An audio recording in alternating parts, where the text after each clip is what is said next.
What are you concerned about with Trump? Well, if you read the internal documents, for example, the Project 2025, it's unclear how much of that will actually be adopted, but it's out there and it's readily, ready to hand. You can see that there will be considerable culture wars that will be enacted. In fact, this talk about, purging all government departments of DEI DEI proponents and Right. DEI involved people. That will be, quite significant. I think it will also happen certainly inside State Department, inside the military as well. So you see that there's some kind of very, very strong measures that look to be being prepared internally that could create friction and chaos inside the administration itself, in its multiple departments. I'm concerned about what could happen to immigrants. What happened to immigrants under the first Trump administration was very bad, as bad as it was under the Obama administration. But it could be very, very bad, and many of these things could be done through executive order. And so, they could happen in a very kind of arbitrary way. I think there concerns, many of the kind of things that Trump threatened. I think that he might follow through with them on a domestic level.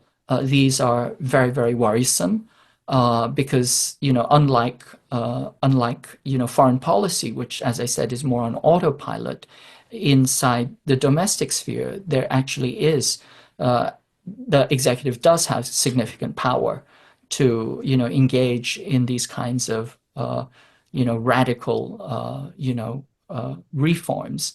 And so I think there's significant stakes.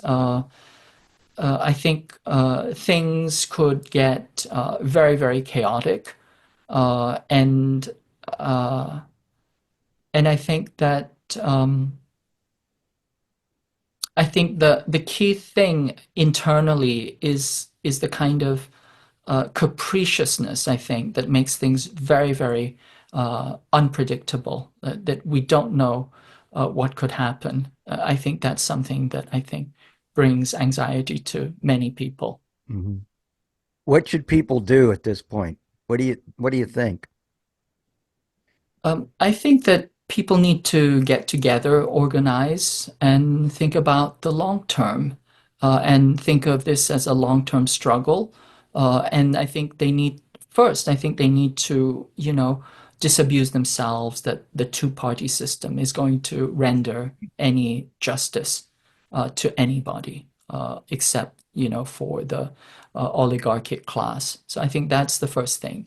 And the other thing, once again, as I said, is that we need to be very, very attentive to the potential, uh, the possibility of war with China, Mhm. because I think that is a very, very real possibility. And we'll know where that is by seeing first the appointments, and then we'll also know by the kind of propaganda that is being churned out. We'll see what happens there, but we'll have a very good sense of that very rapidly.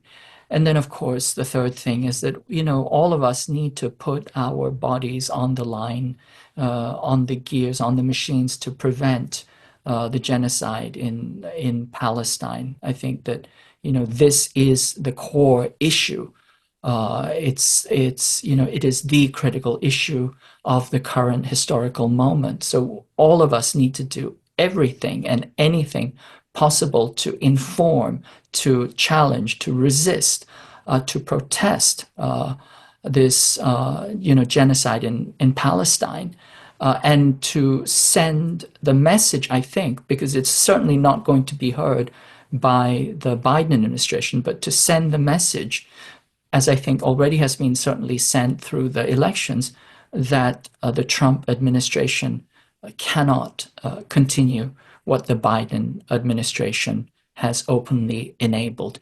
If they can get that message across to Trump and to kind of sear into his mind that this is something which is lost, and this is not something which he wants to, put uh, his imprimatur on, then there is a minimal, tiny, tiny chance that things might shift. Hmm.